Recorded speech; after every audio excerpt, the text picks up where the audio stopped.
Hello दोस्तों, मैं हूँ रजिस्टर फार्मासिस्ट और आज हम बात करेंगे कफ के बारे में, जिसको नॉर्मली लैंग्वेज में खांसी भी कहते हैं।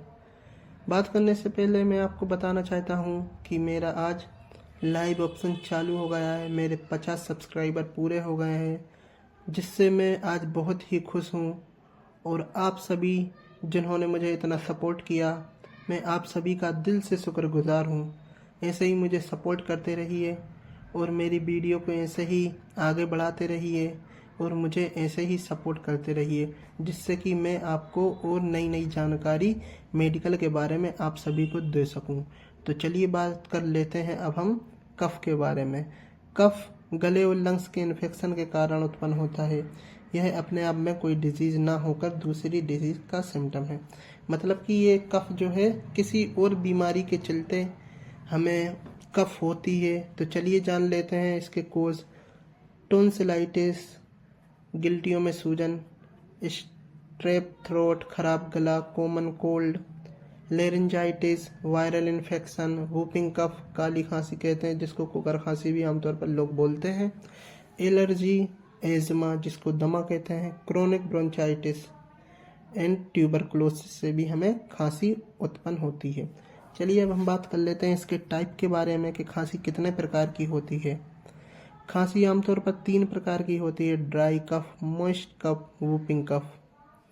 ड्राई कफ के बारे में बात करें तो गर्म वस्तुओं का काफ़ी अधिक यूज़ करना तथा असावधानी के कारण लंग्स में कफ उत्पन्न होकर सूख जाता है। इस प्रकार की खांसी में स्पटम नहीं आता है, मतलब कि बलगम नहीं आता है सूखी खांसी में, अथवा बहुत खांसने पर थोड़ा सा म्यूकस बाहर हमें देखने को मिल सकता है, वो भी कभी कभी।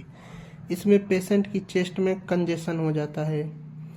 इसमें लंग्स के दोनों स्तर कहीं कहीं चिपक जाते हैं तथा साथ ही हेडेक रहता है, सिर में दर्द रहता है।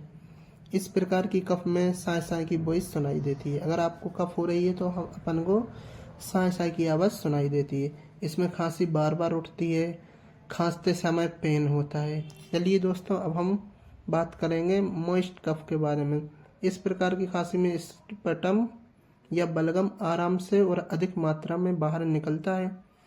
आमतौर पर 1-2 दिन ड्राई कफ रहने के बाद रेस्पिरेटरी सिस्टम की म्यूकस मेम्ब्रेन में सेंसिटिविटी हो जाती है, जिससे कि म्यूकस हमारे बहुत ही ज़्यादा आने लगता है। इसको हम लोग मॉइस्ट कफ कहते हैं। मॉइस्ट कफ या वेट कफ भी हम इसको कहते हैं। चलिए अब हम बात कर लेते हैं वूपिंग कफ के बारे में। वूपिंग कफ एक इन्फेक्टियस डिसीज़ है या कम्युनिकेबल है, जिसमें खांसते वक्त कफ तथा सांस लेते वक्त वूप की आवाज़ सुनाई देती है। वूप।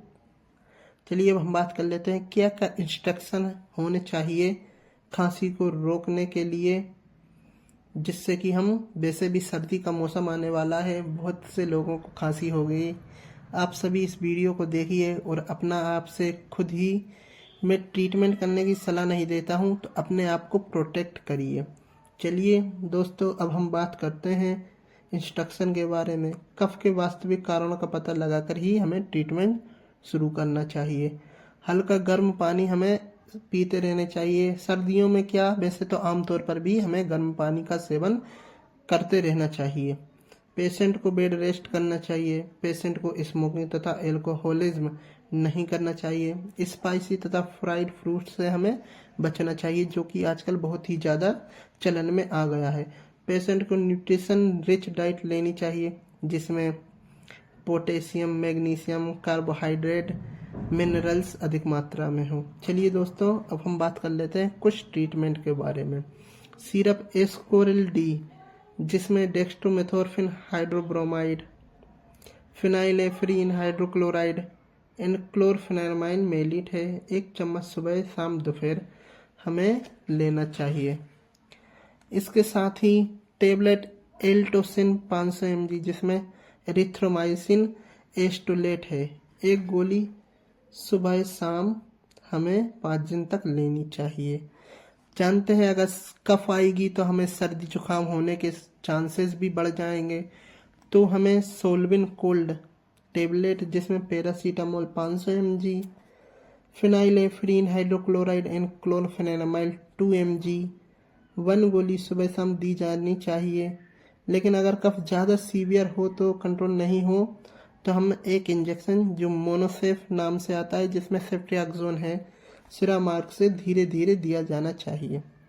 अगर अगर इन सभी ट्रीटमेंट से आराम नहीं मिले तो हमें कुछ इन्वेस्टिगेशन करा लेनी चाहिए, जैसे कि spectrum AFB and cultural, blood sugar, HIV test आदि हमें करा लेने चाहिए। आई होप आज की वीडियो आप लोगों को पसंद आई हो। लाइक कीजिए, चैनल को प्लीज़ सब्सक्राइब कीजिए और मुझे सपोर्ट कीजिए।